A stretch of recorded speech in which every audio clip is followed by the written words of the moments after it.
Hi guys, இன்றைக்கி ஒரு டிஃப்ரெண்ட்டான சீரியஸ் பற்றி தான் பார்க்க போகிறோம். அதோட ஒன்லைன் பார்க்கலாமா? நம்ம ஹீரோயின் ஒரு வெப் டிசைனர். அவளுக்கு ஒர்க் ப்ரெஷர்னால் ரொம்ப ஸ்ட்ரெஸ்ஸு, டைம் கூட ரொம்ப கம்மி. பர்சனல் லைஃப்னு சொல்கிறதுக்கு ஒன்றுமே கிடையாது. லவ் லைஃப்பில் அவங்களுக்கு லக்கே இல்லை. பாய் ஃப்ரெண்ட் கூட ப்ராப்பராக டைம் ஸ்பெண்ட் பண்ணாதனால ஃபைனலாக அவங்களுக்கு பிரேக்கப்பும் ஆயிருக்கும். இப்படி ஒரு பிஸி லான்லி லைஃப்பில் அவளுக்கு ஒரு சின்ன ஆசை, தனக்குன்னு ஒருத்தன் இருக்கணும், அவன் கூட நல்லா டைம் ஸ்பெண்ட் பண்ணணும், லைஃப்பை நல்லா வாழணும். ஆனால் இதை வெளியில் காமிச்சிக்காமல் உள்ளுக்குள்ளேயே வச்சுக்கிறாங்க. அப்போ தான் அவங்களோட லைஃப்பில் ஒரு புது ப்ராஜெக்ட் வருது, சப்ஸ்கிரிப்ஷன் பேஸ் பண்ணி விர்ச்சுவல் ரியாலிட்டி ஆப்னு சொல்லிட்டு. இதில் என்னென்னா, மந்த்லி ஒரு ஐடியல் பாய் ஃப்ரெண்டை செலக்ட் பண்ணிவிட்டு அவங்க கூட டிஜிட்டல் வேர்ல்டில் ஹாப்பியாக இருக்கலாம். கேட்க கொஞ்சம் ஸ்ட்ரேஞ்சாக தான் இருக்கும், ஆனால் அது அவளுக்கு ஒரு எஸ்கேப்பு. அவள் ஒர்க்கில் க்ரியேட் பண்ணுற கேரக்டர் மாதிரி இப்போது அவள் லைஃப்பில் ஒரு கேரக்டராக இதை யூஸ் பண்ண ஆரம்பிக்கிறாள். பட் கொஸ்டின் என்னென்னா, இந்த டிவைஸ் அவள் லைஃப்பில் நல்லா மாற்றுமா, இல்லை இன்னும் டீப்பாக ஸ்ட்ரெஸ்க்குள்ளே அவளை தள்ளிடுமா அப்படிங்கிறது தான். ஸோ இதிலிருந்து இவங்க வெளியே வந்தாங்களா, இல்லை இன்னுமே இதில் மூழ்கி போயிட்டாங்களா, இதுக்கப்புறம் என்னென்ன ஆச்சு, யார் யாரை சந்திச்சாங்க அப்படிங்கிறத இன்னும் சுவாரஸ்யமாக பார்க்கலாம் வாங்க. ஓப்பனிங்லேயே ஒரு பரபரப்பான சீனை தான் காமிக்கிறாங்க. அதில் நம்ம ஹீரோயின் மிரை ரொம்ப டயர்டாக வீட்டுக்கு வரா. அதுக்கப்புறமா வீட்டுக்குள்ளே நுழைஞ்ச உடனே அலெக்ஸா லைட் ஆன் பண்ணு அப்படிங்கிற மாதிரி சொன்ன உடனே ஹவுஸ் ஃபுல்லாக லைட் ஆன் ஆகுது. ஹோம்னு சொல்கிற சிஸ்டம் மோடுக்கு அப்படியே ஷிஃப்ட் ஆகுது. ஸ்ட்ரைட்டாக உள்ளே போய் பெட்டில் விழுந்துடுறா. வீடு தான் சொர்க்கம்னு ரிலாக்ஸ் பண்ணுறா. ஆனால் அவளோட டெய்லி ரொட்டீனை பார்த்தா ரொம்ப ஷாக்காக இருக்கும். 24 மணி நேரத்தில் 6 மணி நேரம் தூங்குறது, 10 மணி நேரம் ஒர்க்கு, லன்ச் டைமு ஒரு அரை மணி நேரம், அதுக்கப்புறமா ஒரு 1.5 மணி நேரத்துக்கு இந்த மேக்கப்பு, செல்ஃப் கேரு இந்த மாதிரிலாம் ரெடி ஆகிறா. லாஸ்ட்டாக மிச்சம் இருக்கிற ஹாஸில் வந்துட்டு நெட்ஃப்ளிக்ஸில் போய் பிடிச்ச மூவி எல்லாம் பார்த்து ரிலாக்ஸ் பண்ணுறா. அதுக்கப்புறமா சேம் ரொட்டீன் தான், குளிக்கிறது, சமைக்கிறது, சாப்பிட்றது, ஒர்க் போகிறதுன்னு இப்படியே லூப்பில் அவளோட லைஃபு ஓடிட்டுருக்கும். லவ்வை பற்றி யோசிக்க கூட டைம் இல்லை, பாய் ஃப்ரெண்டுன்னு யாருமே இல்லை, இருந்ததும் டைம் ஸ்பெண்ட் பண்ண முடியாமல் போயிருச்சு. இப்படியே ஒரு லான்லி ஃபீலிங்கோடு அவள் தூங்குறா. நெக்ஸ்ட் டே மார்னிங் அவசரமாக எழுந்து ஸ்டேஷனுக்கு ஓடுறா. அங்கே பார்த்தா பயங்கரமான க்ரௌடு. அவளும் அந்த ரஷ்ல மெட்ரோவில் ட்ராவல் பண்ண ஆரம்பிக்கிறான். அப்படியே அவள் ஹெட்ஃபோன் எடுத்து போட்டுட்டு பாட்டு கேட்க ஆரம்பிக்கிறா. கொஞ்ச நேரத்தில் தூக்கம் வருது. அப்படியே ட்ரீம்குள்ளேயும் போயிடுறா. ட்ரீமில் பார்த்தா ஒரு அழகான பீச்சு, அதுதான் பிலிப்பைன்ஸு. இந்த சம்மரில் இங்கே ஸ்பெண்ட் பண்ணால் வேறு லெவலாக இருக்கும் அப்படின்னு சொல்லிட்டு அந்த அட்மாஸ்பியரை ஃபீல் பண்ணிகிட்டே இருக்கும்போது யாரோ டிஸ்டர்ப் பண்ணுற மாதிரி இருக்குது. நெக்ஸ்ட் செகண்டே அவள் ஷாக்காகி எழுந்திருப்பா. ரியாலிட்டிக்கு வந்தால் பக்கத்தில் ஒரு சின்ன பையன் முகம் வாயு ஃபுல்லாக சாக்லேட் அப்பிட்டு அவளை பார்த்து கீன்னு சிரிக்கிறான். பக்கத்தில் இருந்த ஒரு பொண்ணு கூப்பிட்டு உன்னோட கையை பாரு அப்படிங்கிற மாதிரி காட்டுறான். அதுக்கப்புறம் தான் தெரியுது அந்த குட்டிச்சாத்தான் அவளோட சாக்லேட் வாயை வச்சு கையெல்லாம் அசிங்கம் பண்ணி விட்டுருப்பான். ஆனால் அவனோட ஸ்டாப் வந்துருச்சுன்னு சொல்லி இறங்கியும் போயிருப்பாள். இவன் அப்படியே ஐயோ கடவுளே, வேலைக்கு போகிற நேரத்துக்கு தான் இப்படி எல்லாமா அப்படின்னு சொல்லிட்டு டிஷ்யூ வச்சு தேய்ச்சிக்கிட்டே ஆஃபீஸ் வந்து சேர்றான். இந்த ஆஃபீஸில் ஒரு ஸ்பெஷல் கேரக்டர் இருக்கான். அவன் தான் நம்ம ஹீரோ. அவனை பார்த்தாவே வந்துட்டு ஹீரோயினுக்கு சுத்தமாக ஆகாது. ஏன்னா அவன் வேலையாக இருந்தாலும் சரி, பேசுகிறதா இருந்தாலும் சரி, ஃபுல் பர்ஃபெக்ஷன், ஆட்டிடியூடும் செமையாக மெயின்டைன் பண்ணுவான். ஆஃபீஸ் ஸ்டாஃப் மாதிரி இல்லாமல் பாஸ் மாதிரி பிஹேவ் பண்ணுவான். அதனாலேயே இவளுக்கு இவனை கண்டாவே எரிச்சல் ஆகும். லிஃப்ட்டில் எல்லாருமே இறங்கி போனதுக்கப்புறம் இவன் இன்னுமே நின்று அந்த கரையை தொடச்சிட்டு இருப்பான். அப்போ பக்கத்துலேருந்து நம்ம ஹீரோ என்ன பார்க்குறான்னா, உன்னை பார்த்தா கரையை துடைக்கிற மாதிரி தெரியல, இன்னும் எச்சா ஆக்கிட்டு இருக்க மாதிரி இருக்குது அப்படிங்கிற மாதிரி சொல்ல, இவனுக்கு என்ன வந்துச்சா, பேசாமல் இருக்க முடியலையோ அப்படிங்கிற மாதிரி வாய்க்குள்ளே முடங்கிட்டு இருக்கா.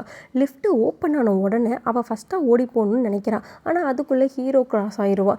எப்போ பார்த்தாலும் என் வழியில் வர்றதே இவனுக்கு பொழப்பு அப்படிங்கிற மாதிரி மனசுக்குள்ளே நினச்சிட்டு கரெக்டாக ஆஃபீஸ்க்குள்ளே என்ட்ரு ஆகிறா. சடனாக எல்லாருமே கிளாப் பண்ணுறாங்க. ஹீரோயினுக்கு டவுட் வருது, என்னடா இதெல்லாம் எனக்கு தானா அப்படிங்கிற மாதிரி நினச்சா அதுதான் இல்லை, எல்லோருமே ஹீரோ கிட்ட போய் கங்க்ராட்ஸ்ன்னு சொல்கிறாங்க. ஏன்னா அவனோட ப்ராஜெக்ட் அங்கே சக்ஸஸ் ஆகிருக்கும். ஹீரோயின் டீமில் ஹீரோவை பார்த்து ஒரு பொண்ணு ரொம்ப ஸ்மார்ட்டாக இருக்காண்டி, பார்க்குறக்கே அட்ராக்டிவாக இருக்குது அப்படிங்கிற மாதிரி வலிகிறா. அதுக்கு இன்னொருத்தி நிறுத்த, அந்தளவுக்குலாம் இல்லை அப்படிங்கிற மாதிரி கலாய்ச்சிட்ருக்கா. கரெக்டாக அந்த நேரத்தில் டைரக்டர் வெளியே வந்து பயங்கரமாக கத்திட்டு இருக்கா. இங்கே நடக்கிறது எதுவுமே சரியாக இல்லை, கொடுத்த ஒர்க்கை கொடுத்த டைமில் கூட முடிக்க மாட்டேங்கிறீங்க அப்படிங்கிற மாதிரி கத்த, கூட்டத்தில் ஒருத்தன் போயா அங்கிட்டு, நீயும் வேண்டாம் உன் வேலையும் வேண்டாம், இந்த உன் ஐடி கார்டு அப்படின்னு சொல்லிட்டு அதை தலையை சுற்றி தூக்கி வீசிட்டு போகிறான். ஆஃபீஸ் ஃபுல்லாக டென்ஷனாக இருக்குது, ரொம்ப ஸ்ட்ரெஸ்ஃபுல்லான என்விரான்மெண்ட்டாக இருக்குது. அப்போ ஹீரோயினோட ஃபோனுக்கு ஒரு மெசேஜ் வருது. ஃப்ரெண்ட் ஒருத்தி ரொம்ப சீரியஸ்ன்னு சொல்லிட்டு மெசேஜ் பண்ணியிருப்பா. அதை பார்த்தது வேலையெல்லாம் முடிஞ்சதுக்கப்புறமா ஃப்ரெண்டை பார்க்குறக்காக போகிறாங்க. அங்கே போனதுக்கப்புறம் தான் தெரியும் அவங்க ஃப்ரெண்டு ஷாப்பிங்காக கூப்பிட்ருக்கேன். ஏண்டி சீரியஸ்ன்னு சொன்னால் இதுக்காக தான் கூப்பிட்டியா அப்படிங்கிற மாதிரி கேட்டுட்டு 2 பேருமே ஷாப்பிங்காக போகிறாங்க. அப்போ தான் ஹீரோயின் வந்துட்டு எதுக்குடி இப்போ தேவையில்லாமல் ஷாப்பிங் அப்படிங்கிறத கேட்டால், எதுக்கா உனக்கு ட்ரெஸ் எடுக்க தான், எனக்கு எதுக்கு ட்ரெஸ்ஸு அப்படின்னு கேட்டால், என்னடி ஞாபகம் இல்லையா கல்யாணத்துக்குன்னு. யாரோட கல்யாணம் அப்படின்னு கேட்டால், உன்னோட எக்ஸ் பாய் ஃப்ரெண்டுக்குன்னு சொல்லிட்டு, ஐயோ கடவுளை இதுக்கெல்லாமா அப்படின்னு சொல்லிட்டு அங்கே போய் அவளோட ஃப்ரெண்டு வந்துட்டு ஒரு ட்ரெஸ்ஸை வந்து செலக்ட் பண்ணி கொடுக்குறா. அதை வாங்கின ஹீரோயின், இதையெல்லாம் யாராவது மேரேஜுக்கு போட்டு போவாங்களா அப்படின்னு கேட்டால், அதெல்லாம் நம்ம போடலாம், நீ போடு, நீ நல்லா கெத்தாக போட்டுட்டு நான் இன்னும் சிங்கிள் தாண்டா அப்படின்னு சொல்லிட்டு அங்கே வந்து மாஸ்க் காட்டணும் அப்படிங்கிற மாதிரி சொல்லி அதையும் வாங்க வைக்கிறான். அதுக்கப்புறமா 2 பேரும் டின்னர் சாப்பிட்லான்னு சொல்லிட்டு ஒரு ஹோட்டல் போயிட்டு அங்கே அப்படியே கொஞ்சம் ட்ரிங்க்ஸும் எடுத்துக்கிறாங்க. அப்போ அவள் ஃப்ரெண்டு கேட்குறா, என்னடி இன்னும் இப்படி சிங்கிளாகவே இருக்கேன் அப்படின்னு. அதுக்கு ஹீரோயின் ரொம்ப கேஷுவலாக, பரவாயில்லடி நான் இப்படியே ஹாப்பியாக இருந்துக்கிறேன், இந்த லவ் ரிலேஷன்ஷிப்பில் மாட்டிக்கிட்டு அதில் டைம் ஸ்பெண்ட் பண்ண முடியாமல் தவிக்கிறதுக்கு நான் இங்கே சிங்கிளாக ஜாலியாக இருந்துக்கிறேன். ஆல்ரெடி என் லைஃப் ஃபுல்லாக வேலைன்னு வேலை மட்டும்தான் இருக்குது, காலையிலேருந்து நைட்டு வரைக்கும் பிஸி, இதில் எங்கே எனக்கு இதுக்கெல்லாம் டைமு அப்படிங்கிற மாதிரி சொல்ல, ஆனாலும் அவளோட ஃப்ரெண்டு விடாமல் ஆஃபீஸில் யாராவது இருக்காங்களாங்கிற மாதிரி ஹீரோவை கேட்குறா. அதுக்கு ஹீரோயின், அடைச்சி அவன்லாம் மனுஷனா, அவனை பற்றிலாம் பேசாதடி, அவன்லாம் என் லைஃபுக்கு செட்டே ஆக மாட்டான், ரொம்ப ஸ்ட்ரிக்ட்டு, எப்போ பாரு ஆட்டிடியூடு தான், ப்ராப்பர் ஈகோயிஸ்டிக்கடி, அவனை மாதிரி ஒரு கேரக்டரை என்னால் ஹேண்டில் பண்ணவே முடியாது அப்படிங்கிற மாதிரி சொல்லி விட்டுறாங்க. ஒரு வழியாக டின்னரை முடிச்சுட்டு ஹீரோயினும் அவளோட ஃப்ரெண்டும் அங்கேருந்து கிளம்புறாங்க. ஹீரோயினுக்கு கொஞ்சம் போதை தலைக்கேறி நடக்க முடியாமல் நடப்பா. அப்படியே தட்டு தடுமாறி எப்படியோ வீட்டுக்குள்ளே வந்துடுறா. வீட்டுக்குள்ளே நுழைஞ்சோடனே, அலெக்ஸா நான் வந்துட்டேன் அப்படிங்கிற மாதிரி சொல்ல ஹோம் மோடும் ஆன் ஆகுது. நடக்கக்கூட தெம்பு இல்லாமல் அப்படியே அந்த தரையிலேயே உருண்டு போய் ஹாலில் ரீச் ஆகிறா. பெட்ரூம் வரைக்கும் போகிறதுக்கு சுத்தமாக தெம்பு இல்லை. அங்கேயே அப்படியே தூங்கிடுவோம் அப்படின்னு சொல்லிட்டு வாங்கிட்டு வந்த ட்ரெஸ் அப்படியே அவன் மேலே போட்டு அப்படியே தூங்க ஆரம்பிச்சிட்றா. விடிஞ்சதுமே எப்பவும் போல் ரெடியாகி ஆஃபீஸ்க்கு வராங்க. ஆனால் அங்கே வந்ததுக்கப்புறம் தான் அவங்களுக்கு ஒரு நியூஸே தெரியுது, புது ப்ராஜெக்ட் வந்து கிடைக்க போகுது அப்படின்னு. ஆனால் அதுக்கப்புறம் அவங்களோட மைண்டில் ஒரு தாட் ஓடுது, இவங்க கூட எங்கேயோ போட்டுருவாங்களோ அப்படிங்கிற மாதிரி பயந்து உடனே வந்து டைரக்டரை பார்த்து ஃபஸ்ட்டு இதை வேண்டான்னு சொல்லணும்னு சொல்லிட்டு அதுக்கு லஞ்சமாக வந்துட்டு ஒரு குக்கீஸை வாங்கிட்டு போகிறாங்க. ஆனால் டோரை ஓப்பன் பண்ணாதான் தெரியுது, நம்மால் அதுக்கு முன்னாடியே அங்கே இருக்காப்புல, அதுவும் பெரிய குக்கீஸ் பாக்ஸாக கொடுத்து கூடவே ஒரு காஃபியையும் கொடுத்து இம்ப்ரெஸ் பண்ணிடுறாப்புல. அதுக்கப்புறம் என்ன எது நடக்கக்கூடாதுன்னு நினச்சாங்களோ அதே தான் நடக்குது. இதெல்லாம் தாங்க முடியாமல் கடுப்பாகி உட்காந்துருக்க ஹீரோ காமாக எந்திரிச்சு, நீங்கள் பேசிட்டு வாங்க, நான் வெளியே வெயிட் பண்ணிட்டு இருக்கேன் அப்படிங்கிற மாதிரி சொல்லிட்டு போயிடுறாரு. ஆனால் ஹீரோயின் மைண்டில் என்னென்னா, இனி என் லைஃப்பில் என்னெல்லாம் நடக்க போகுதோ கடவுளே அப்படிங்கிற மாதிரி நினச்சிட்டு அப்படியே எந்திரிச்சு வெளியே வந்தால் கரெக்டாக பார்க் அங்கே உட்காந்து ரெக்லைனர் சோஃபாவில் வந்து மசாஜ் பண்ணிக்கிட்டு இருப்பாப்ல. அதை பார்த்த ஹீரோயினுக்கு இப்போ இவனுக்கு இது ரொம்ப முக்கியம் அப்படிங்கிற மாதிரி டென்ஷன் ஆகிட்டு அப்படியே அவங்களோட கொலீக்ஸ் கிட்ட வராங்க. அவங்க நடந்து வரதை வச்சே இவங்களாம் கண்டுபிடிச்சிட்றாங்க ஒர்க்கு வந்து ஹீரோ கூட தான். அப்படியே ஒரு ஃப்ளாஷ்பேக்கை தான் காட்டுறாங்க. அப்போ ஹீரோயின் அவளோட எக்ஸ் கூட கெட் டுகெதராக ஒரே வீட்டில் இருந்திருப்பாங்க. ஆனால் ஒரு ப்ராப்ளம், 2 பேரும் லவ்வில் இருந்தாலும் ப்ராப்பரான டைம் வந்து ஸ்பெண்ட் பண்ண முடியாது. ரீசன் என்னென்னா, ஹீரோயின் ரொம்ப ஹெக்டிக்கான ஒரு ப்ராஜெக்டில் அசைன் ஆகியிருப்பாங்க. அவங்க லீடு மிஸ் யூன் ஃபுல் டார்ச்சர் மூடில் தான் இருப்பாங்க. டேவும் கிடையாது, நைட்டும் கிடையாது. குக் பண்ணும்போது காலில் இருக்கணும், தூங்கும்போது கூட மெசேஜ் பண்ணிட்டு தான் தூங்கணும். இது முடிச்சாச்சா, அப்டேட் பண்ணு, கால் ஜாயின் பண்ணுன்னு எப்போ பாரு ஃபோனும் கையுமாவே இருப்பாங்க. ரெஸ்ட்டுங்கிற ஒரு வேர்டு அவங்களோட லைஃப்லேயே இருந்திருக்காது. இதெல்லாம் பார்த்து அவனோட எக்ஸு கடுப்பாயிட்டு, பேசாமல் நீ என் கூட இருந்ததுக்கு அந்த வேலையவே கட்டிட்டு அழுதுருக்கலாம் அப்படிங்கிற மாதிரி திட்டுறான். அப்போன்னு பார்த்து அவனோட பர்த்டே வருது. அதுக்காக 2 பேரும் வெளியே போகிற மாதிரி பிளான் இருந்திருக்கும். ஹீரோயினும் அவனோட எக்ஸோட பர்த்டேக்காக அவளை தானாக கேக்கெல்லாம் செஞ்சு ரெடி பண்ணி வச்சுருப்பாள். ஆனால் என்னென்னா, அவள் டயர்டில் அப்படியே படுத்து தூங்கியிருப்பாள். கண்ணு முழிச்சு பார்த்தா ஒரு 16 மிஸ்டு கால் இருந்திருக்கும். ஐயையோ டைம் ஆச்சே அப்படின்னு சொல்லிட்டு செஞ்சு வச்ச கேக்கெல்லாம் எடுத்துகிட்டு டக்குன்னு அந்த இடத்துக்கு போய் பார்த்தா அவன் ஆல்ரெடி பிரேக்கப்புன்னு சொல்லிட்டு அந்த இடத்த விட்டே போயிருப்பான். அதுக்கப்புறமா ஸ்டோரி ப்ரெசண்ட்டுக்கு வருது. கல்யாண வென்யூக்கு ஃப்ரெண்ட்ஸ் எல்லாம் சேர்ந்து போயிடுறாங்க. அந்த எக்ஸோட கல்யாணம் தான் அது. ஃபுல் கிராண்ட் செட்டப்பு, ஸ்டேஜ் எல்லாம் செம்ம டெக்கரேட்டாக பண்ணியிருக்காங்க. லைட்ஸு, ஃப்ளவர்ஸு, ஹேமியர்ஸ்ன்னு சொல்லிட்டு எல்லாமே டாப் லெவலில் இருக்கும். அவன் அப்படியே எல்லாத்தையும் பார்த்து நின்றுட்டுருக்கான். அப்போ தான் கரெக்டாக மாப்பிள்ளையும் பொண்ணும் வராங்க. அந்த மூமெண்ட்டில் அந்த எக்ஸ் வந்து சிரிச்சுக்கிட்டே ரொம்ப சந்தோஷமாக வரான். ஹீரோயினுக்குள்ளே ஒரு பயங்கரமான வலி இருக்குது. ஆனாலும் அதெல்லாம் எதுவுமே வெளியே காட்டாமல் எல்லாத்த முன்னாடியும் சிரிச்ச மணிக்கே நின்றுட்டுருப்பா. மேரேஜ் எல்லாம் முடிச்சுட்டு அப்படியே வெளியில் போகும்போது அப்போ தான் அவங்களுக்கு ஒரு ஃப்ளாஷ்பேக்கே ஹிட் ஆகுது. அந்த பிளேஸில் அதுக்கு முன்னாடி அவங்களோட எக்ஸ் கூட சேர்ந்த மாதிரி வந்திருப்பாங்க. அப்படி அவங்க வந்துட்டு இருக்கும்போது ஆப்போசிட்டில் ஒரு கப்பல் ஒரு குட்டி பேபியோட நடந்து போயிட்டு இருப்பாங்க. அதை பார்த்து அவன் எக்ஸ் என்ன சொல்லியிருப்பானா, இது மாதிரி நம்மளும் ஒரு குழந்தை பெற்றுக்கணும் அப்படிங்கிற மாதிரி சொல்லி ரொம்ப சந்தோஷமாக பேசியிருப்பான். இப்போ அதெல்லாம் ஞாபகம் வருது. அப்போ எப்படியெல்லாம் பேசினா இப்போ பாரு எப்படி போயிட்டான்னு அப்படிங்கிற மாதிரி யோசிச்சுட்டு அப்படியே சைலண்ட்டாக நடந்து வந்துட்டு இருக்காங்க. கொஞ்ச நேரத்தில் ஹீரோயினுக்கு அவங்க லேடிக்கிட்டே இருந்து ஒரு மெசேஜ் வருது. ப்ராஜெக்ட் எப்படி ஸ்டார்ட் பண்ணணும்னு ஒரு ஸ்டோரி கண்டென்ட்டை ஃபுல்லாக அனுப்பியிருப்பாங்க. அதை பார்த்த உடனே அவள் உட்காந்து மாங்குன்னு எடிட் பண்ண ஸ்டார்ட் பண்ணுறான். அந்த ஸ்டோரியில் ஒரு ரொமான்டிக் லவ் ட்ராக்கு. இந்த சீன் எல்லாத்தையும் ஹீரோயின் ரொம்ப இன்வால்மெண்ட்டோட எடிட் பண்ணுவாள். எடிட் பண்ணி முடிச்சுட்டு அதை போஸ்ட் பண்ணிடுவாள். அதுக்கப்புறம் அதுக்கு வர கமெண்ட்டு லைக்ஸ்ன்னு எல்லாத்தையும் படித்து பார்த்துட்டு ஒரு மாதிரி மன நிம்மதியோட நைட்டில் தூங்க ஆரம்பிக்கிறாள். நெக்ஸ்ட் டே எப்பவும் போல் ஆஃபீஸ்க்கு கிளம்பி வரான். அப்போது ரொம்ப டயர்டாக இருக்குன்னு சொல்லிட்டு அங்கே இருக்கிற ரெக்லைனரில் வந்து நல்லா மசாஜ் எடுத்துகிட்டு இருப்பாள். அப்போன்னு பார்த்து கரெக்டாக ஹீரோ வரான். இன்னும் எவ்வளோ நேரம் ஆகும் அப்படின்னு கேட்டால் இன்னும் 5 நிமிஷம் ஆகும்னு சொல்லிடுறான். அப்போவா தான் அவன் அந்த இடத்த விட்டு போவானா? போகமாட்டானே. அங்கேயே நின்று டைம் ஆகுதான்னு வாட்சை பார்த்துட்டு இருப்பான். அப்போ உடனே இவ கிண்டலாக வந்துட்டு, ஏன் ஏதாவது தொலைச்சிட்டேன்னு தேடிட்டு இருக்கீங்களா அப்படிங்கிற மாதிரி கேட்டால், அதெல்லாம் இல்லை, நீ எப்போ இடத்த காலி பண்ணுவேன்னு வெயிட் பண்ணிட்டு இருக்கேன்னு சொன்னதுக்கப்புறம் சரி போய் தொலை அப்படின்னு சொல்லிட்டு எந்திரிச்சு போகிறா. ஆனால் போகிறவ சும்மாலாம் போகாமல் பக்கத்தில் இருந்த ஒரு டாயோட குட்டி பாட்டை எடுத்து அவன் உட்காந்தா நல்லா குத்தணும் அப்படின்னு சொல்லிட்டு அங்கே வச்சுட்டு போயிடுறான். அதுக்கப்புறமா ஹீரோ மசாஜ் பண்ணலான்னு போய் உட்காடுறான். அவன் நினச்ச மாதிரியே அது அவனுக்கு குத்திடுது. அவனும் எடுத்து பார்த்துட்டு எங்கேருந்துடா வந்துச்சு இது அப்படின்னு சொல்லிட்டு கண்டுபிடிச்சாரான் டாயிலேருந்து எடுத்திருக்காங்கன்னு சொல்லிட்டு. சரி பரவாயில்ல, ஃபஸ்ட்டு நம்மளுக்கு மசாஜ் தான் முக்கியம் அப்படின்னு சொல்லிட்டு மறுபடியும் போய் உட்காந்து மசாஜ் பண்ண ஆரம்பிக்கிறான். அப்போ கரெக்டாக ஹீரோயின் வந்து ப்ராஜெக்ட் விஷயமா உங்ககிட்ட கொஞ்சம் பேசணும், எப்போ வருவீங்க அப்படின்னு கேட்டால் ஒரு 2 மினிட்ஸ் ஆகும் அப்படிங்கிற மாதிரி சொல்லிடுறான். உடனே அவன் இருந்துட்டு இதை நீயா இதுக்குள்ளே வச்ச அப்படின்னு அதை காட்டுறான். இல்லையே, நான் ஏன் இப்படிலாம் பண்ண போகிறேன் அப்படின்னு சொல்லிட்டு அவள் சமாளிச்சுட்டு போயிடுறான். அதுக்கப்புறம் ஹீரோயினோட கொலீக்ஸ் எல்லாம் சேர்ந்துட்டு இன்றைக்கி வெளியே போய் சாப்பிட்லாம், இன்றைக்கி ஒரு பிடிக்கலாம் அப்படின்னு சொல்லிட்டு ஆளாளுக்கு பிளான் பண்ணிட்டு ஜாலியாக ஆசையாக வந்து லிஃப்ட்டுக்கிட்ட வந்து நிற்கிறாங்க. லிஃப்ட் ஓப்பன் ஆன உடனே உள்ளே வந்துட்டு ஒரு லேடி வரா. அவளை பார்த்தோன்னே ஹீரோயினுக்கு பாதி உயிர் போயிடுச்சு. ஏன்னா இவங்க தான் நம்ம ஹீரோயினுக்கு பிடிக்காத ஒரு லீடு. அந்த அளவுக்கு இவங்களை போட்டு டார்ச்சர் பண்ணியிருக்காங்க. இவங்க பேர் தான் மிஸ் யூன். ஸோ இவங்க என்ன பண்ணுறாங்கன்னா, நம்ம ஹீரோயினை மட்டும் இன்றைக்கி லஞ்ச் உனக்கு ஏன் கூட தான் வா அப்படின்னு சொல்லிட்டு தனியாக இழுத்துட்டு போயிடுறாங்க. ஆனால் அவங்களோ அட பாவீங்களா, என்னை காப்பாற்ற யாருமே இல்லையா அப்படிங்கிற மாதிரி பாவமாக முஞ்ச வச்சுட்டு ஃப்ரெண்ட்ஸை பார்த்த மணிக்கே வராங்க. அங்கே ஹீரோயின் அவங்க அந்த லீடு கொண்டு வந்த சாப்பாடை பிடிக்காமையோ சாப்பிட்டுட்டு இருக்காங்க. அப்போ தான் அவங்க ஸ்டோரி ஆல்ட்ரேஷனுக்கும் ஆரம்பிச்சிடுறாங்க.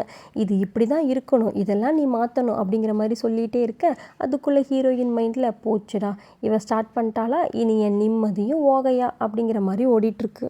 திடீர்னு டைரக்டர் உள்ளே வந்து ஒரு புது ஆளை வந்து இன்ட்ரோ பண்ணுறாரு. இவர் ஒரு புது ப்ராஜெக்ட் கொண்டு வந்திருக்காரு அப்படிங்கிற மாதிரி பேசி அங்கே ஒரு டிஸ்கஷன் போயிட்டுருக்குது. ஆக்சுவலி புதுசாக வந்த இந்த ஆள் ஹீரோயினோட வைரல் போஸ்டெல்லாம் பார்த்துட்டு இவங்க கிட்ட தான் இதை பற்றி டிஸ்கஸ் பண்ணணும் அப்படிங்கிற மாதிரி நினச்சிட்டு தான் வந்திருப்பார்.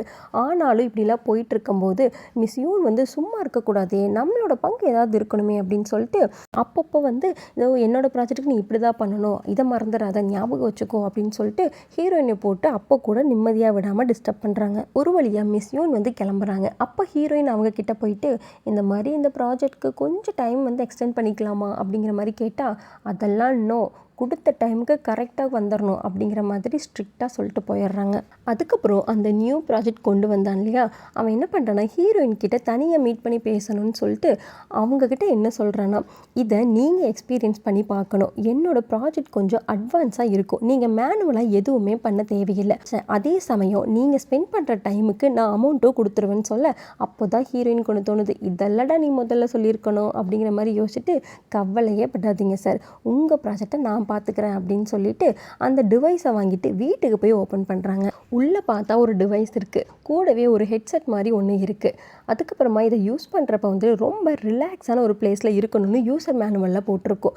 இதெல்லாம் பார்த்துட்டு சரி ட்ரை பண்ணி பார்ப்போம் அப்படின்னு சொல்லிட்டு அதை தலையில் போட்டுட்டு ஆன் பண்ணுறாங்க. ஆன் பண்ண ஒரு சில செகண்ட்ஸில் வந்துட்டு டக்குன்னு அவங்க வந்துட்டு மயக்கமாயிடுறாங்க. கண்ணை முழிச்சா பிலிப்பைன்ஸில் அதே பீச்சில் நின்றுட்டுருக்க மாதிரி இருக்குது. ஒரு பெரிய அலை வருது, கூடவே ஒருத்தர் ஸ்கேட்டிங்கில் வரான். அப்படியே அந்த அலை பக்கத்தில் வந்து இவங்கள மூழ்கடிச்சிருது. போச்சுடா அவ்வளோதான் அப்படிங்கிறாங்க. ஆனால் அடுத்த செகண்டே கண்ணை திறந்தா கடலுக்குள்ளே இவங்களும் இருக்காங்க. அதுவும் ஒன்றுமே ஆகலை. அப்படியே அவங்கள சுற்றி குட்டி குட்டி ஃபிஷ்ஷாக அழகாக பறந்துட்டு இருக்கிறத பார்த்து என்ஜாய் பண்ணிகிட்டு இருக்காங்க. சடனாக அங்கே பக்கத்தில் பார்த்தா ஒரு பாடி அப்படியே கீழே போயிட்டுருக்கு. அதை பார்த்த ஹீரோயின் எப்படியாவது காப்பாற்றுறீங்கன்னு சொல்லிட்டு அவனை காப்பாற்றி கரைக்கு கொண்டு வராங்க. அப்போ தான் அவங்களுக்கு தோணுது, இவனை எங்கேயோ பார்த்த மாதிரி இருக்கேன்னு சொல்லிட்டு அதுக்கப்புறம் கிளிக் ஆகுது. அடடே, இவன் தானே ப்ரீவியஸ் ப்ராஜெக்டில் வந்த கேரக்டர் சொய் அப்படிங்கிற மாதிரி அவங்க கண்டுபிடிக்கிறாங்க. அவனும் அப்படியே கண்ணு முழிக்க அவன்கிட்ட இதை பற்றி கேட்கலன்னு நினைக்கும் போது தான் டக்குன்னு மேலே ஒரு மெசேஜ் வருது, உங்கள் ஃபஸ்ட்டு டேட்டை மீட் பண்ணிட்டீங்கன்னு. ஆக்சுவலாக ஹீரோயின் அந்த டிவைஸை தலையில் போட்ட உடனே ஒரு விர்ச்சுவல் ரியாலிட்டிக்குள்ளே வந்திருப்பாங்க. அங்கே நிறைய பபிள்ஸாக ஓடிட்டுருக்கும். அதில் ஒரு சர்க்கிள்குள்ளே ஒரு லேடி வந்து இருப்பாள். அவள் திடீர்னு வெளியே வந்து ஹீரோயின் கையில் ஒரு ரிங்கை போட்டு விட்டுட்டு, எப்போல்லாம் உனக்கு லாக் அவுட் ஆகணுமோ அப்போல்லாம் நீ இந்த ரிங்கை யூஸ் பண்ணு அப்படிங்கிற மாதிரி சொல்லிவிட்டு எகெயின் இவங்களை பீச்சுக்கு அனுப்பி விடுறான். இங்கே வந்து அவங்க மயங்கி கிடைக்கிற ஆளை பார்த்து, சே உடம்பு எவ்வளோ ஃபிட்டாக வச்சுருக்கான், பார்க்குறக்கு இவ்வளோ ஸ்மார்ட்டாக இருக்கானே அப்படின்னு சொல்லிட்டு அவனை ரசிச்சுட்டே இருக்கும்போது டக்குன்னு அவன் கண்ணை முழிக்கிறான். கண்ணை முழிச்சிட்டு ஹீரோட கையை பிடிச்சிடறான். நீ ஓகே தானேன்னு சொல்லிட்டு பயந்து போன இவங்க என்ன பண்ணணும்னு தெரியாமல் அந்த ரிங்கை யூஸ் பண்ணி டக்குன்னு லாக் அவுட் ஆயிடுவாங்க. அதாவது ரியல் வேர்ல்டுக்கு வந்துடுறாங்க. என்னடா இது ஸ்ட்ரேஞ்ச் ஃபீலிங்காக இருக்குது, உண்மையாகவே என் கையை பிடிச்ச மாதிரி இருக்குது அப்படிங்கிற மாதிரி யோசிச்சுட்டே இருப்பாங்க. அப்புறம் அந்த நடந்ததெல்லாம் வச்சு அவங்க அப்படியே அவங்களோட ஸ்டோரியை க்ரியேட் பண்ண ஸ்டார்ட் பண்ணுறாங்க. இவங்க ப்ரொடக்ஷனில் இருக்கிற கண்டென்ட் எல்லாம் அப்லோட் பண்ணிவிட்டு நம்மளோட ப்ராஜெக்ட் ஏதாவது ஃபஸ்ட்டு வருதான்னு ரெகுலராக செக் பண்ணிகிட்டு இருக்காங்க. வீக்லி நிறைய ப்ரொடியூசர் டைரக்டர் எல்லாம் அவங்களோட மூவியை வந்துட்டு அப்லோட் பண்ணுவாங்க. அதில் அவளோட சீரியஸ் டாப்பில் வருதான்னு பார்த்துட்டே இருப்பாள். ஆனால் ரொம்ப நேரம் பார்த்தாலும் அது ஃபஸ்ட்டு வராது. ஒரு மாதிரி கடுப்பாக உட்காந்துட்டு இருக்கும்போது கரெக்டாக ஒரு பொண்ணு என்ன பண்ணுறான்னா அந்த சொய்யோட கட் அவுட்டை கொண்டு வந்து ஹீரோயின் பக்கத்தில் வைக்கிறான். இதை ஏன் கொண்டு வந்து இங்கே வைக்கிற அப்படின்னு கேட்டால் அதுக்கு அவன் என்ன சொல்கிறான்னா, இந்த மாதிரி இதுக்கு முன்னாடி ஒருத்தன் வேலையை விட்டு போகிறேன்னு சொல்லி ஐடி கார்டை தூக்கி போட்டான்ல, அவன் தான் இதை உன்கிட்ட கொடுக்க சொன்னான். ஏன்னா அவனோட ப்ராஜெக்டை தான் நீ பண்ணிகிட்டு இருக்க. இப்போ அந்த ப்ராஜெக்ட் யாரோட தெரியுமா, மிஸ் யுன்னோட தான். அவங்க பண்ண டார்ச்சரில் தான் அவன் வேலையே வேணான்னு தூக்கி போட்டு போயிட்டான். இப்போ போதுமா வச்சுட்டு போகிறேங்கிற மாதிரி சொல்லிட்டு போயிடுறான். ஒரு வழியாக வேலை முடிச்சுட்டு வீட்டுக்கு போகலான்னு சொல்லிட்டு மெட்ரோ வரா. அங்கே வந்து பார்த்தா தான் தெரியுது எல்லா இடத்துலையுமே சொய்யோட ஃபோட்டோ தான் இருக்குது. கேர்ள்ஸ் யூஸ் பண்ணுற ஒரு ப்ராடக்ட்லையுமே அவன் தான் இருக்கான். ஈவன் மொபைல் கேஸு, கவரு, பேக்குன்னு எங்கே பார்த்தாலும் அவனோட இமேஜ் தான். கட் அவுட்டு கூட நிறைய இடத்துல இருக்குது. அந்த கொரியா முழுக்க இருக்கிற டிவியில் கூட அவனோட போஸ்டர் தான் ஓடுது. எங்கே பார்த்தாலுமே அவன் தான். இதெல்லாம் நம்மளோட இமேஜினேஷனாக இல்லை உண்மையாகவே நடக்குதான்னு ரொம்ப குழம்பி போய் இருக்காங்க. அதுக்கப்புறமா வீட்டுக்கு வந்துட்டு இன்றைக்கி பெருசாக வேலை எதுவும் இல்லை, சரி இன்றைக்கி உள்ளே போய் பார்ப்போன்னு சொல்லிட்டு அகெயின் அந்த விஆருக்குள்ளே போகிறாங்க. ஒரு மாதிரி ப்ரெசன்டபிளான ட்ரெஸ் எல்லாம் போட்டுட்டு கையில் வேற ஒரு ஃபைலை வச்சுட்டு நிற்கிறான். அதுக்கப்புறம் தான் தெரியுது அவள் இப்போ ஜிஎம் போய் பார்க்கணும் அப்படின்னு சொல்லிட்டு. அந்த ஜிஎம் வேறு யாரும் இல்லை, சொய் தான். அவளும் அந்த ரூமுக்கு போகிறான். அப்படியே அந்த ஜிஎம் ரூமை பார்த்து அசந்து போய் நிற்கிறான். வாழ்ந்தால் இந்த மாதிரி ஒரு வாழ்க்கை தான் வாழணும் அப்படிங்கிற மாதிரி. கரெக்டாக அப்போன்னு பார்த்து சொய்யும் உள்ளே வந்துடுறான். என்னோட ரூமில் உனக்கு என்ன வேலை, ஃபஸ்ட்டு போய் உன் வேலையை பாரு அப்படிங்கிற மாதிரி சொல்லி அனுப்புகிறான். அதுக்கப்புறமா ஒரு செகண்ட் நில்லு, நீ தானே அன்னைக்கு என்னை கடற்கரையில் என்னை காப்பாற்றின அப்படிங்கிற மாதிரி கேட்ட உடனே ஹீரோயினுக்கு இந்த அளவுக்கு உனக்கு ஞாபகம் இருக்கா அப்படிங்கிற மாதிரி யோசிக்கிறான். அதுக்குள்ளே அந்த சொய் என்ன சொல்கிறான்னா, சொல்லப்போனால் நீ தான் என்னோட ட்ரீம் கேர்ளு, அது மட்டும் இல்லை நான் உன்னை லவ் பண்ணவே ஆரம்பிச்சிட்டேன், நீ தானே என்னோட உயிரெல்லாம் காப்பாற்றின, எனக்கு நீ தான் எல்லாமே ஆயிடுச்சு அப்படிங்கிற மாதிரி ஒரு மாதிரி கிரிஞ்சாக பேசிகிட்டு இருக்க. இங்கே ஹீரோயினுக்கு என்ன பண்ணணும்னு தெரியல. டக்குன்னு அந்த ரிங்கை யூஸ் பண்ணி ரியல் வேர்ல்டுக்கு வந்துடுறான். அட என்னடா இவன் ஒரு கார்ட்டூன் கேரக்டராக கூட இருந்துட்டு இப்படியெல்லாம் பேசுவாங்களா அப்படிங்கிற மாதிரி கிரிஞ்சாக நினச்சிட்டு அவள் அப்படியே தூங்க போயிடுறான். நெக்ஸ்ட் டே எப்பவும் போல் ஆஃபீஸ்க்கு வரான். மறுபடியும் பார்த்தா அந்த சொய்யோட கட் அவுட் வந்து இவளோட சீட்டை ஃபேஸ் பண்ணி பார்த்த மாதிரி இருக்குது. இவன் வந்து அதை அப்படியே அப்படிக்கா திருப்பி வைக்கும்போது அதில் ஒருத்தர் சொல்கிறான், நியூஸ் தெரிஞ்சுதா அப்படிங்கிற மாதிரி கேட்குறான். என்ன நியூஸ்ன்னு கேட்டப்புறம் தான் தெரிய வருது, இவளோட ஸ்டோரி ரிலீஸ் ஆகிற அன்னைக்கு தான் இன்னொருத்தரோடதும் ரிலீஸ் ஆகும். இதனால் கடுப்பான அவன் என்ன பண்ணுறான்னா டேரக்டரை மீட் பண்ணலான்னு சொல்லிட்டு போகிறான். இவ வர்றதை பார்த்தோன்னே அவனுக்கு தெரிஞ்சிட்டுமே வந்துட்டு அவன் எப்படியோ ஒரு வழியாக பேசி அதெல்லாம் ஒன்றும் இல்லைம்மா போமான்னு சொல்லி அனுப்பி விட்டுறான். அப்படியே சைடில் எட்டி பார்த்தா ஹீரோ என்ன பண்ணுறான்னு பார்க்குறான். அவன் முக்கியமாக ஏதோ ஒரு கார்ட்டூனை வந்து எடிட் பண்ணிகிட்டு இருக்கிறது தெரிய வருது. அப்போ தான் ஹீரோயினுக்கு ஒரு ஐடியா வருது. இவள் ஆல்ரெடி ஒரு விஆர் எக்ஸ்பீரியன்ஸ் பண்ணிகிட்டு இருக்கா இல்லையா, அதுக்குள்ளே போய் இன்னும் எக்ஸ்பீரியன்ஸ் பண்ணுறது எல்லாத்தையுமே ஒரு ஸ்டோரியாக வேர்ல்டாக க்ரியேட் பண்ணி அவள் ஒன்றை உருவாக்கலாம். இது மூலமாக நிறைய பேர் அட்ராக்ட் ஆவாங்க. ஸோ இதுக்கான கன்ஃபர்மேஷன் வந்துட்டு மிஸ் யூன் கிட்ட தான் வாங்கணும்னு சொல்லிட்டு அவங்களுக்கு கால் பண்ணுறா. ஆனால் எத்தனை கால் பண்ணாலும் அந்த அம்மா எடுக்கவே மாட்டேங்கிறாங்க. உடனே அவங்க இருக்கிற இடம் தெரிஞ்சு அங்கே போய் பார்க்குறா. அது ஒரு ஸ்டூடியோ. நல்லா காதில் ஹெட்ஃபோனை போட்டுக்கிட்டு பிடிச்ச சாங்கை மைக்கில் பாடிட்டு என்ஜாய் பண்ணிகிட்டு இருப்பாங்க.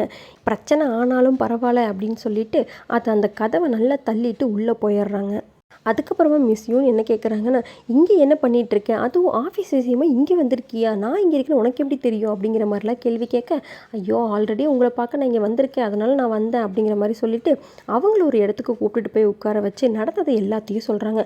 ஆனால் இவங்க அதையெல்லாம் கேட்குற மாதிரி இல்லை. ஒரு மாதிரி ஆல்ரெடி டயர்டாக இருக்கிறனால அவங்க என்ன சொல்கிறாங்கன்னா, நான் உன்கிட்ட ஆல்ரெடி ஒப்படைச்சிட்டேன், ஸோ நீ தான் பார்த்து அதையெல்லாம் கரெக்ட் பண்ணி கரெக்டான டைமில் கொடுக்கணும் அப்படிங்கிற மாதிரி சொல்லிடுறாங்க. எல்லாத்தையும் முடிச்சுட்டு வீட்டுக்கு போகலான்னு போகும்போது அங்கே சொய்யோட கட் அவுட்டை பார்க்குறான். இங்கேயும் வந்துட்டியாடா நீ அப்படிங்கிற மாதிரி யோசிக்கும் போது அங்கே பக்கத்தில் ஒரு 2 ஸ்கூல் பொண்ணுங்க நின்றுட்டு ஒரு ஆளை பற்றி பேசிகிட்டு இருக்காங்க. அவனுக்கு ஒன்று பிடிச்சதா இல்லையான்னு ஃபஸ்ட்டு நீ தெரிஞ்சுக்கணுங்கிற மாதிரி. அப்போ இவங்களுக்கு மறுபடியும் வந்து அந்த விஆருக்குள்ளே போகணும், இவன்கிட்ட பேசணும் அப்படிங்கிற மாதிரி ஆசை வந்து அவங்க அதையும் பண்ணுறாங்க. உள்ளே வந்தோடனே கரெக்டாக சொய்யோட ரூம் கிட்ட தான் இருக்காங்க. நீங்கள் தான் என்ன வர சொன்னீங்களா அப்படிங்கிற மாதிரி கேட்டுட்டு அவங்களோட மைண்டுக்குள்ளே என்ன ஓடுதுன்னா, ச்சே எவ்வளோ ஸ்மார்ட்டாக இருக்கடா நீ அப்படிங்கிற மாதிரி ரசிச்சுட்டே இருக்கேன். அவனும் அப்படியே எந்திரிச்சு கிட்டக்க வரான். கரெக்டாக அப்போன்னு பார்த்து இவங்களுக்கு ஒரு ஃபோன் கால் வந்துடுது. அவன் அந்த பக்கமாக போய் பேசிகிட்டே இருக்க, இங்கே ஹீரோயின் வெக்கப்பட்டுட்டு நிற்க, அவன் திரும்பி இன்னுமா நீ போகலை அப்படிங்கிற மாதிரி சொல்லி ஃபஸ்ட்டு நீ கிளம்பு அப்படின்னு அனுப்பி விடுறான். அப்போ கரெக்டாக ஹீரோனோட ட்ரெஸ்ஸு சேஞ்ச் ஆகுது. அவங்க வேறு இடத்துக்கு வராங்க. அங்கன்னு பார்த்து ஒரு கார் வருது. இவங்களை அப்படியே பிக் பண்ணிக்கிறது. காருக்குள்ளே ஒரு பொண்ணு உட்காந்துட்டு இவங்களை முறைச்சபடியே பார்த்துட்ருக்கா. அதுக்கப்புறமா அவளே தன்னை இன்ட்ரோ கொடுத்துக்கிறா. நான் தான் சொய்யோட சீஃப் செக்ரட்டரி, என்னோட பேர் சொய் மிஞ்சு அப்படிங்கிற மாதிரி சொல்லிவிட்டு உங்களுக்கு என்ன ஃபுட்டு பிடிக்கும், என்ன கலர் பிடிக்கும், எங்கெல்லாம் ட்ராவல் பண்ண பிடிக்கும் அப்படிங்கிற டீட்டெயில் எல்லாமே நோட் பண்ணிக்கிறான். அப்போ கூட ஹீரோயினுக்கு ஏண்டா இதையெல்லாம் அவன் வந்து தெரிஞ்சுக்க மாட்டானா அப்படிங்கிற மாதிரி மனசுக்குள்ளேயே புலம்பிகிட்டு இருக்கேன். அவங்கள இன்னொரு பிளேஸுக்கு கூப்பிட்டுட்டு வராங்க. ஒரு கதவுக்கு முன்னாடி நிற்க வச்சுட்டு ரொம்ப மெதுவாக சாஃப்டாக நாக் பண்ணணும் அப்படிங்கிறத கூட சொல்லி கொடுக்குறாங்க. இவங்களும் அதே மாதிரி ஒரே ஒரு டைம் மட்டும் நாக் பண்ண டோரை ஓப்பன் பண்ணிவிட்டு உள்ளே போனால் அங்கே ஃபுல்லாக ரெட் கலர் ரோசஸாக இருக்குது. பார்க்கவே அவ்வளோ அட்ராக்டிவாக இருக்குது. பையப்புள்ள இம்ப்ரெஸ் ஆகிட்டாப்ல. இதெல்லாம் பார்த்து அசந்து போன ஹீரோயின் என்னங்க இதுன்னு கேட்டால், பார்த்தா தெரில ரோஸு தான் அப்படின்னு கிண்டலாக பேசிட்டு, நீ தானே சொன்ன எஃபர்ட் போடணும்னு அப்படிங்கிற மாதிரி சொன்ன உடனே ஹீரோயினுக்குள்ளே ஒரு மாதிரி பட்டாம்பூச்சியாக பறக்குது. ச்சே இம்புட்டு நல்லவனாடா நீ அப்படிங்கிற மாதிரி யோசிக்கிறாங்க. அப்படியே அங்கே இருக்கிற ஒரு ரோஸை எடுத்து ஸ்பெல் பண்ணி பார்க்க, சரி வா சாப்பிட போகலான்னு ஒரு ரெஸ்டாரண்ட் கூட்டிகிட்டு போய் உட்கார வச்சா, அடைச்சி என்னங்க நீங்கள் இதை போய் எப்படி சாப்பிட முடியும், வேறு ஃபுட்டே இல்லையா அப்படிங்கிற மாதிரி கேட்க, அடலூசு ஃபுட்டு இனிமே தான் வரவே ஆரம்பிக்கும் அப்படிங்கிற மாதிரி சொல்கிறான். அங்கே பார்த்தா லைன் கட்டி வருது. ஒன்றொரு பிளேட்டும் அவ்வளோ அம்சமும் அப்பிடைசிங்காக இருக்குது பார்க்குறக்கே. அப்படியே ஹீரோயின் சாப்பிட்டு பார்த்தா ரியல் டேஸ்ட்டில் இருக்குது. சாப்பாடை பார்த்ததுமே நீயா சாப்பாடான்னு கேட்டால், எனக்கு சாப்பாடு தாண்டா முக்கியம் அப்படின்னு சொல்லிட்டு ஒரு பிளேட்டையுமே போட்டு எடுத்து போட்டு சாப்பிட ஆரம்பிக்கிறாங்க. அதெல்லாம் முடிஞ்சதுக்கப்புறமா சரி வா ஷாப்பிங் போகலாம் அப்படிங்கிற மாதிரி சொல்லிவிட்டு ஒரு மாலுக்கு கூட்டிகிட்டு போய் அங்கே அழகழக ட்ரெஸ் எல்லாம் காமிக்கிறாங்க. பயங்கரமாக இருக்குது ஒன்று. அது மட்டும் இல்லை, அது டச் பண்ணால் போதும், அது அப்படியே அவங்களோட பாடிக்கு ஃபிட் ஆகிடும். இருக்கிற ஒரு ட்ரெஸ்ஸையுமே அவங்க போட்டு போட்டு பார்க்குறாங்க. இந்த ட்ரெஸ் எல்லாம் மட்டும் இல்லாமல் ஆக்சசரிஸும் அப்படி தான். தொட்டோன்னு அப்படியே அவங்களோட மேலே அது வியர் ஆகிடுது. மேக்கப்பு ஆக்சசரின்னு சொல்லிட்டு ஒன்று பார்த்து ஜாலியாக என்ஜாய் பண்ணுறாங்க. அப்படியே அங்கே கட் பண்ணால் ஹீரோயின் பயங்கர மேக்கப்போட கிளாஸாக ஒரு இடத்துல அந்த டே ஸ்டெப்ஸ்லேருந்து நடந்து வராங்க. இந்த சொய் என்ன பண்ணான்னா அவனும் மாப்பிள்ளை மாதிரி ரெடி ஆகிட்டு அப்படியே அவங்கள கைத்தாங்கில் பிடிச்சி அப்படியே மெதுவாக கூட்டிகிட்டு வர, அவங்களுக்கு டக்குன்னு என்ன தோணுச்சுன்னு தெரில, அப்படியே அந்த ரியல் வேர்ல்டுக்கு வந்துடுறாங்க. இங்கே வந்த உடனே மிஸ் யூனை பார்க்க தான் போகிறான். தூங்கிட்டு இருந்த அவங்கள எழுப்பி அங்கே இவ எக்ஸ்பீரியன்ஸ் பண்ண எல்லா ஃபீலிங்ஸையும் பற்றி சொல்லி அதை எல்லாத்தையுமே வந்து ப்ராஜெக்டில் இம்ப்ளிமெண்ட் பண்ணலாங்கிற மாதிரி டிஸ்கஸ் போகுது. அந்த டிஸ்கஸ் சும்மா அரை மணி நேரம் 1 மணி நேரம் இல்லாமல் பகலாக போகுது. அது எல்லாமே பண்ணி முடிச்சுட்டு இவ பயங்கரமாக எடிட்டும் பண்ணுறான். பயங்கரமாக உட்காந்து எடிட் பண்ணதில் அன்றைக்கி ஆஃபீஸில் டைமும் ஆயிடுது. சரி இவன் மட்டும்தான் லேட்டுன்னு பார்த்தா ஹீரோவும் அன்றைக்கி லேட்டு தான். ஃபஸ்ட் அவன் என்ன பண்ணுவானா, காஃபி வாங்கலான்னு போனான். கொஞ்ச நேரத்தில் ஹீரோயினும் எந்திரிச்சு நம்மளும் போய் ஒரு டீயை போட்டு வருவோம் அப்படின்னு சொல்லிட்டு அவளும் போய் வாங்குறான். அதுக்கப்புறமா 2 பேரும் ஒட்டுக்கா தான் லிஃப்ட்டுக்குள்ளே வராங்க. அப்போது ஹீரோ கேட்குறான், இந்த மண்டெண்ட் ஆனாலே இப்படித்தான் இல்லை அப்படிங்கிற மாதிரி கேட்டால் அவள் ஜஸ்ட்டு மூஞ்ச ஒரு மாதிரி வச்சுட்டு அப்படிங்கிற மாதிரி செய்றான். அதுலேயே அவனுக்கு தெரியுது, இங்கே பாரு நான் இன்டென்ஷன்லாம் வந்து லேட்டாக போகணுன்னு போகல, எனக்கும் வேலை இருக்குது அப்படிங்கிறான். இல்லை இல்லை அதனால நான் எதுவும் நினச்சிக்கல அப்படிங்கிற மாதிரி சொல்ல, நீ நினச்சக்காட்டியும் முகரக்கட்டியே எல்லாம் காட்டி கொடுக்குது அப்படிங்கிற மாதிரி சொல்கிறான். தெரியுதுலடா அப்புறம் ஏன்டா எல்லாத்தையும் கேட்டு தொலைகிற அப்படின்னு மனசுக்குள்ளேயே புலம்பிகிட்டு இருக்கா. இவளும் வாயை வச்சுட்டு சும்மா இல்லாமல் ஒரு ஆளுக்கு 2 காஃபியா அப்படிங்கிறான். அதுக்குள்ளே அவன் ஆமாம் பேண்ட்ரி இன்னும் கொஞ்சம் நேரத்தில் க்ளோஸ் ஆயிரும்ல அதனால தான் இன்னும் கொஞ்சம் நேரம் போச்சுன்னா காஃபி அந்தளவுக்கு நல்லா இருக்காது அப்படின்னு இவ சொல்ல, அதுக்கு அவன் இல்லை இல்லை அதுக்குள்ளே நான் குடிச்சிட்டு இங்கேருந்து கிளம்பி போயிடுவேன் அப்படிங்கிற மாதிரி சொல்கிறான். கொஞ்ச நேரத்திலேயே ஹீரோ சொன்ன மாதிரியே கிளம்பி வீட்டுக்கு போயிடுறான். ஹீரோயின் மட்டும்தான் லாஸ்ட்டாக உட்காந்து வேலை பார்த்துட்ருக்கா. கொஞ்ச நேரத்துக்கு அப்புறம் அவளும் ஒரு வழியாக முடித்து அதை சக்ஸஸ் பண்ணி போஸ்ட்டும் பண்ணுறா. அதுக்கப்புறமா வீட்டுக்கு வந்துடுறான். அங்கே வந்து ப்ரே பண்ணிகிட்ருக்கா. கடவுளே நல்லபடியாக முடிஞ்சிடணும் அப்படின்னு வேண்டிக்கிட்டு அப்படியே அவள் போஸ்ட் பண்ணதை உள்ளே போய் பார்க்குறா. அப்போ தான் அவளுக்கு இருக்கிறதுலே பெரிய சந்தோஷமே. ஏன்னா இவ இவ்வளோ நாளாக நினச்சிட்டு இருந்த மாதிரியே ஃபஸ்ட்டு ப்ளேஸில் அவளோடது வந்துருச்சு. அதை பார்த்த உடனே ஒரே குஷி தான். அதுலேயும் ஹீரோவை பீட் பண்ணிட்டோமே அப்படிங்கிறதுலையே ஒரு தனி சந்தோஷம் தான் அவளுக்கு. அப்படியே நெக்ஸ்ட் டே ஆஃபீஸ்க்குள்ளே போனால் அங்கே இருக்கிற எல்லாருமே கங்க்ராச்சுலேட் பண்ணுறாங்க. அப்படியே கெத்தாக நடந்து வரா ஹீரோ முன்னாடி. அப்போ கரெக்டாக ஹீரோவும் பார்க்குறான். அவனை பார்த்துட்டு சாலா யாரா நீ அப்படிங்கிற மாதிரி ஒரு லுக்கை விட்டுட்டு அவள் அப்படியே அவளோட சீட்டுக்கு போய் உட்கார்றா. இத்தனை நாள் அந்த பக்கமாக இருந்த சொய்யோட கட் அவுட்டை இப்போது அவளை ஃபேஸ் பண்ண மாதிரி திருப்பி வைக்கிறான். அன்னைக்கு நைட்டு வீட்டுக்கு போயிட்டு அவள் ப்ராஜெக்ட்டுக்கு வந்த அந்த கமெண்ட்ஸ் எல்லாம் பார்த்து ரொம்ப ஹாப்பி ஆகிடுறா. அதை செலிப்ரேட் பண்ணுற விதமாக அவள் ஒயின் குடிச்சு செலிப்ரேட் பண்ணுறா. திடீர்னு அவளுக்கு சொய்யோட ஞாபகம் வருது. டக்குன்னு என்ன பண்ணுறான்னா அந்த விர்ச்சுவல் வேர்ல்டுக்குள்ளே போயிடுறா. அதுக்குள்ளே போன உடனே பயங்கரமாக கெத்தாக ஒரு கார்லேருந்து வந்து இறங்குறான். அவன் கையை பிடிச்சிட்டு வா நம்ம டின்னர் சாப்பிட போகலாம் அப்படின்னு சொல்லிட்டு ஒரு ப்ரைவேட் போட்டுக்குள்ளே கூட்டிகிட்டு போகிறான். அங்கே போய் பார்த்தா அப்படியே டால்ஃபின்ஸ் எல்லாம் அழகாக வந்துட்டுருக்கு. அதையெல்லாம் பார்த்து ரசித்தபடியே அவங்க வந்து சாப்பிட ஆரம்பிக்கிறாங்க. அப்போ இவன் என்ன கேட்குறான்னா, நம்ம 2 பேரும் என்கேஜ் பண்ணிக்கலாமா அப்படின்னு கேட்குறான். அதுக்கு இவன் டக்குன்னு ஷாக் ஆகிட்டு, இங்கே பாரு அதெல்லாம் எதுவும் வேணாம், ஜஸ்ட்டு டேட் மட்டும்தான் அப்படிங்கிற மாதிரி சொல்லிடுறா. அப்புறமா பீச்சில் உட்காந்துருக்காங்க. அங்கே இருக்கும் போது இந்த சொய் என்ன சொல்கிறான்னா, ஒரு டீல் வச்சுக்கலாமா, நம்ம என்கேஜ் பண்ணிக்க வேணாம், அட்லீஸ்ட் நீ என்ன கேர்ள் ஃப்ரெண்டாக மட்டும் இருக்கியா அப்படிங்கிற மாதிரி கேட்குறான். இவ்வளோ அமைதியாக இருந்து அதுக்கு ஓகேங்கிற மாதிரி வைக்கப்பட்டுட்ருக்கா. அப்போ சொய் மெதுவாக அவளோட காது கிட்ட இருக்கிற ஹேர் அப்படியே ஒதுக்கி விட்டுட்டு பக்கத்தில் வந்து கிஸ் பண்ணுறான். அப்போ இவளுக்கு என்ன எல்லாமே ரியலாக ஃபீல் ஆகுதுன்னு என்ஜாய் பண்ணிகிட்ருக்கா. அப்படியே வெக்கத்தில் இருக்கிற ஹீரோயினுக்கு இந்த சொய் உனக்கு இன்னொரு கிஃப்ட்டும் வச்சுருக்கேன் அப்படின்னு சொல்லிட்டு பேக்கெட்லேருந்து ஒரு டைமண்ட் ரிங்கை எடுக்கிறான். அதை பார்த்ததுமே ஹீரோயினுக்குள்ளே ஒரு பட்டர்ஃப்ளையாக பறக்குது. Just simple gift for my girl friend அப்படின்னு சொல்லிட்டு அவள் கையை பிடிச்சி அப்படியே அதை அழகாக கிஸ் பண்ணிவிட்டு அதை போட்டு விடலான்னு சொல்லிட்டு வரான். அப்போ ஹீரோயினுக்கு கனவுல கூட இதெல்லாம் நடக்குமான்னு நினச்சனே, இப்போ நடக்குதே அப்படிங்கிற மாதிரி ஒரே சந்தோஷத்தில் இருக்கா. ஆனால் ரிங்கை போட்ட மாதிரியே இல்லை. இவளோ விரலை ஆட்டி ஆட்டி காட்டுறா. திடீர்னு என்னடா பண்ணுற போடுன்னு சொல்லிட்டு திரும்பி பார்த்தா அவன் அப்படியே ஸ்டக்கான மாதிரி இருக்கான். என்ன நடக்குது அப்படின்னு சொல்லிட்டு சுற்றி முற்றி பார்க்குறான்.